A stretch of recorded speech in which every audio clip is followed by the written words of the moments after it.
Assalamualaikum warahmatullahi wabarakatuh. Alhamdulillah, wassalatu wassalamu ala rasulillah nabina Muhammadin sallallahu alaihi wasallam wa ala alihi wa mawala. Wa qala Allah ta'ala fil Qur'anil Karim, ittaqullah wa tuqatihi wa la tamutunna illa wa antum muslimun. Amma ba'du. Oke, mat pagi para sedulur YouTube, ketemu lagi dengan saya Agung Wijanarko. Oke, seperti biasa para sedulur, di pagi hari ini saya pengen ngajak ngobrol para sedulur-sedulur saya, teman-teman saya, sobat-sobat saya yang sudah subscribe dan join di kanal YouTube saya ini. Jadi teman-teman, seperti biasa kita akan ngobrol-ngobrol hal yang bersifat religius. Jadi kalau di beberapa video saya sebelum video ini kita cerita-cerita tentang kemunculan Dajjal. Dajjal ini salah satu ujian ataupun fitnah terbesar di dalam sejarah kehidupan manusia. Disabdakan oleh Nabi Muhammad SAW bahwasanya dari masa penciptaan Adam sampai kemudian dengan hari kiamat nanti, fitnah terbesarnya adalah fitnahnya Dajjal dalam sejarah manusia. Dulu pernah ada banjir Nuh, banjirnya di zaman Nabi Nuh, kemudian badai angin ya di zamannya kaum Ad gitu kan. Terus kaum Lot, kaumnya Nabi Lut juga dibalikkan buminya. Tapi itu ternyata bukan merupakan ujian terbesarnya ya.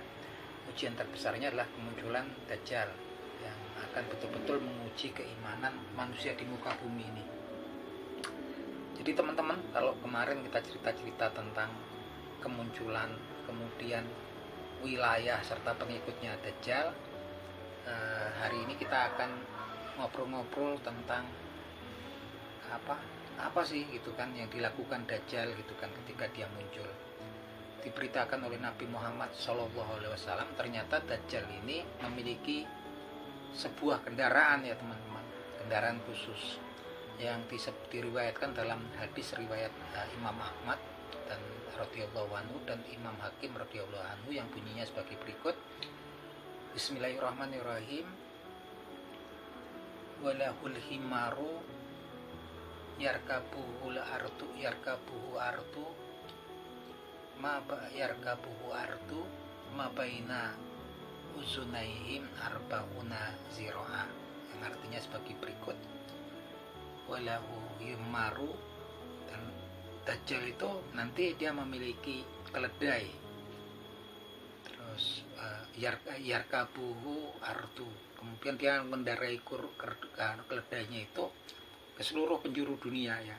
Ma baina uzunaihim arbauna ziro'ah, dan antara kedua telinga daripada keledainya si Dajjal ini jaraknya 40 hasta, yang kalau kemudian ditransferin ke meter, ini 40 hasta itu adalah kurang lebih 20 meter ya.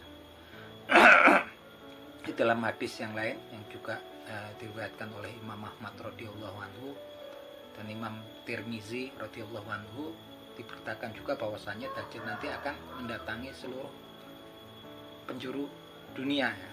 Yang dalam sebuah hadisnya Rasulullah SAW ya, yang bunyinya sebagai berikut. Bismillahirrahmanirrahim. Wa innahu sayatsharu alal ardi kullaha ilal haramaini wa baital maqdis, yang artinya sebagai berikut bahwa wa innahu sayatsharu alal ardi kullaha, dan sungguhnya Dajjal itu nanti akan muncul ya di seluruh penjuru, di seluruh muka bumi seluruhnya, kecuali ila haramaini, kecuali di dua tanah haram, tanah yang memang tanah suci, yaitu di kota Mekah dan kota Madinah, wa baitul maqdis, dan juga di kota Baitul Maqdis. Nah, ini teman-teman, kalau kita menilik daripada dua hadis tersebut ya, ini kita melihat Dajjal ternyata nanti akan mendatangi seluruh muka bumi, yang didatangin semuanya, seluruh jengkal permukaan bumi ini akan didatangi kecuali dua tempat, yaitu dua kota suci, yaitu Mekah dan Madinah, dan kemudian juga kota Baitul Maqdis ya, Yerusalem ya. Yerusalem ini ada Baitul Maqdis. Nah, kemudian dia ternyata juga memiliki kendaraan yang diberitakan oleh Rasulullah SAW. Kendaraannya adalah seperti himar kan, himar itu keledai yang mana dia nanti mengelilingi bumi dengan himar tersebut, yang mana jarak daripada kedua telinga keledai tersebut adalah 40 hasta atau sekitar 20 meter. Nah, kalau kita menilik hadis tersebut ya teman-teman, tentunya Rasulullah ini bahasanya interpretasi ya. Gambarannya waktu itu Rasulullah mungkin mau menjelaskannya, gambaran yang dilihatnya di masa sekarang ini itu kan menurut saya. Waktu itu kan mau menjelaskannya juga susah kepada kaum yang memang pada saat itu masih kendaraan yang ada pada saat itu adalah cuma kuda, keledai gitu kan, mungkin sebagian perahu gitu kan. Bayangin itu Rasulullah mau menceritakan sesuatu di masa depan, yang terjadi di masa depan di tahun sekitar 1450 tahun yang silam. Tapi yang jelas ini kalau kita lihat, kita interpretasikan, kemudian kita gambarkan dengan masa kita sekarang, ini sepertinya ada sudah ya teman-teman. Karena kalau dulu kendaraan itu kan keledai, kemudian kuda ya. Kalau kuda kan pergerakannya cepat, bisa lari kencang gitu kan. Kalau keledai gerakannya lambat gitu kan. Gerakannya lambat, tapi juga disebutkan oleh Rasulullah bahwasanya kendaraan tersebut bergeraknya dia seperti awan yang diikuti angin. Artinya di udara ya teman-teman. Di udara, tapi yang jelas dia bergeraknya nggak secepat seperti kuda, perbandingan seperti itu. Nah, kalau kita lihat ada kemungkinan gitu kan, kalau kita lihat daripada jarak daripada kedua telinga keledai kendaraan Dajjal tersebut adalah 40 hasta, dan kemudian kalau ditransferin ke meter adalah 20 meter. Sepertinya itu adalah pesawat ya, pesawat penumpang. Kalau saya lihat ya, saya sering naik pesawat penumpang dulu, naik Etihad atau Emirates, tuh saya berpikir tuh jarak dua sayap itu antara ujung sayap kanan dan ujung sayap kiri itu kurang lebih 20 meter ya. Saya pikir ini, dan kalau pesawat yang untuk mengangkut penumpang ini kan memang pesawatnya juga nggak cepat seperti untuk jet tempur atau jet perang ya, seperti F-16, F-35 punyanya Amerika kan, kayak Mirage gerakannya cepat. Dan ini memang perumpamaannya sepertinya untuk menjelaskannya, waktu itu kan memang kendaraan yang ada yang digunakan untuk pergerakan mobilitas manusia di zamannya Rasulullah dulu itu adalah kuda dan himar ya. Dan kenapa dia nggak memilih kuda Rasul, kan sepertinya memang pergerakannya dia lebih lambat gitu kan. Kalau kuda kan cenderung memang cepat ya untuk berpergian jauh, untuk kebut itu bisa. Kalau himar kan yang penting jalan, tapi dia memiliki daya tahan yang kuat. Nah, kalau saya lihat memang kemudian saya naik pesawat angkut ketika saya dulu ke Timur Tengah gitu kan, saya lihat kanan kiri gitu kan, saya kemudian berpikir sepertinya ini memang tepat sekali, bahkan sepertinya pas banget ya. 40 hasta ini 20 meter. Coba teman-teman lihat tuh, kalau pesawat yang besar yang Boeing gitu kan, itu kan kayaknya jarak antara satu sayap ke sayap yang lain tuh sekitar 20 meter gitu kan. Artinya memang apa yang diberitakan oleh Rasulullah SAW ini betul-betul tepat sekali ya gitu kan. Bahwasanya saya berpikir ini adalah yang dikendarai Dajjal ini nanti sudah ada sekarang, yaitu pesawat angkut ya. Gitu. Himarnya ini pesawat angkut kalau menurut saya pribadi, pendapat saya. Mungkin kita berusaha untuk memahami lah gitu kan hadis yang diriwayatkan oleh Nabi Muhammad SAW sekitar 1450 tahun yang lalu. Artinya memang itu bukan suatu kendaraan gaib ya gitu kan. Saya pikir karena memang waktu itu pastinya untuk menjelaskannya akan susah untuk masyarakat saat itu. Pastinya Rasulullah pandangannya jauh lihat ke masa depan gitu kan, apa yang diberitakan dari Allah Subhanahu wa taala kepada Rasulullah SAW. Tapi waktu itu untuk menjelaskannya susah, dan kita sekarang sepertinya menjadi saksi daripada kebenaran hadis tersebut ya. Faktanya sekarang dia terbang dan ternyata dia dilanjutkan sama Rasulullah bahwasanya kemudian himar tersebut bergerak ya, bergeraknya seperti awan yang diikuti angin, artinya terbang di atas gitu kan. Masa ada kemudian keledai yang besar sekali kan? Gitu. Dari penciptanya Allah Subhanahu Wa Taala kayaknya nggak ada deh keledai yang raksasa ya. Kemudian kupingnya itu dari ujung ke ujung sampai 20 meter. Kemudian keledainya terbang. Itu mungkin bahasa interpretasinya dulu sama sekarang ya, kita sekarang bisa kemudian mencoba meraba-raba gambarannya bahwasanya itu ya sepertinya pesawat angkut ya, bukan pesawat militer, pesawat angkut. Dan kemudian dia keledai terbang di angkasa karena dia seperti awan yang diikuti angin kecepatan ini. Nah, sepertinya memang kita udah di fase-fase yang memang fase khurut atau keluarnya Dajjal. Kalau lepasnya Dajjal mungkin di zamannya Nabi Muhammad SAW udah saya jelaskan ada kemungkinan memang udah lepas ya. Tapi khurutnya muncul di kalangan umat manusia belum. Dan dikatakan bahwasanya dia nanti akan muncul di setiap penjuru dunia, gitu kan, kecuali di dua kota suci, yaitu kota Madinah dan kota Mekah dan juga Baitul Maqdis. Nah, ini juga saya masih agak tanda tanya ya teman-teman. Ini masih banyak pertanyaan yang kemudian kalau kita lihat untuk menelaah hadis ini, karena memang dikatakan bahwasanya dia datang ke seluruh penjuru dunia. Kalau kita lihat kemudian kendaraannya itu adalah pesawat gitu kan, pastinya kita paham dia bisa menjangkau seluruh pelosok negara-negara yang ada di dunia ini gitu kan.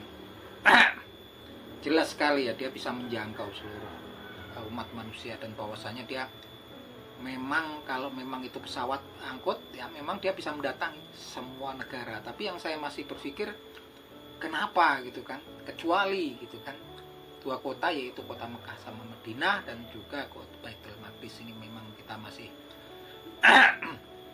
melihat ini memang ya berusaha kita sebagai umatnya Nabi Muhammad SAW berusaha untuk mempelajari, kemudian menghayati dan juga menginterpretasikannya hadis-hadis tersebut dengan apa yang terjadi saat ini ya. Kalau menurut saya memang saat ini memang betul-betul kita di fase di mana kemungkinan besar Dajjal itu udah di fase-fase dia akan khuruz, akan keluar. Karena memang dikatakan bahwasanya ketika fase-fase dia akan muncul, salah satunya adalah ada masa-masa tahun-tahun sulit ya, 3 tahun sulit gitu kan di kehidupan manusia. Sekarang kurang apa lagi teman-teman, kota Isfahannya sudah ada yang disebutin, dan subhanallah penghuninya orang Yahudi, dan kalau beribadah mereka menggunakan toyalisa. Itu pas sekali yang disebutkan dalam hadis gitu kan.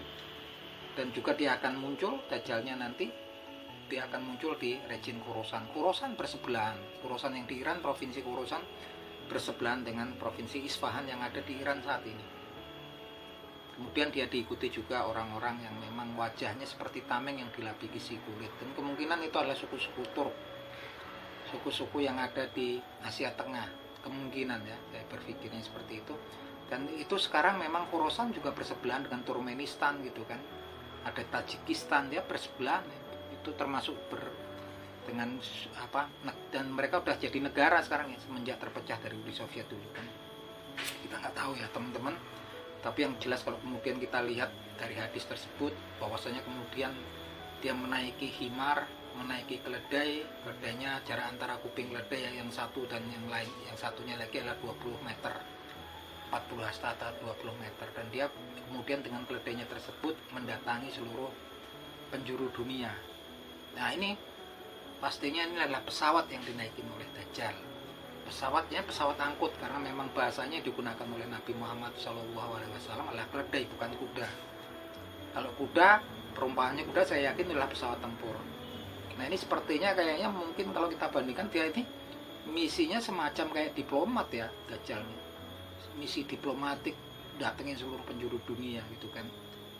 Yang jelas ini kan himarnya juga jarak satu telinga dengan telinga yang lain adalah 40 hasta atau 20 meter, dia terbang gitu kan, karena dia seperti awan yang diikuti angin. Ya udah jelas sekali itu kan.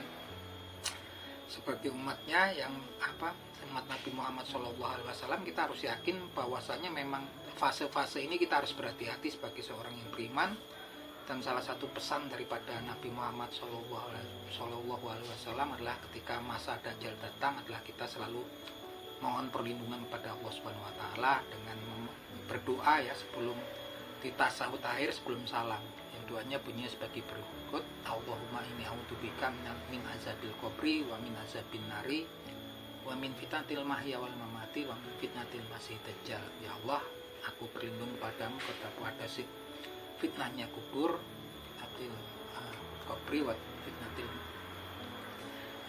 Allahumma inni a'udzubika min azabil qabri wa min azabin nari wa min fitnatil mahya wal mamati wa min fitnatil masih dajjal. Aku berlindung padamu dari azab kubur dan azabnya neraka, dan berlindung dari fitnahnya hidup dan fitnahnya mati dan fitnahnya masih dajjal. Insyaallah kalau kita selalu membacakan 5 permintaan kepada Allah Subhanahu Wa Taala, doa kita, doa mohon perlindungan sebelum kita mengucapkan salam di tasawuf akhir, insya Allah kita akan terlindung ya dari fitnahnya dajjal. Dan satu lagi yaitu dalam hadisnya Rasulullah SAW menyebutkan bahwasanya kalau ingin selamat dari fitnahnya dajjal, terlindung dari fitnahnya dajjal, agar kita menghafal 10 ayat awal daripada suratul kahfi.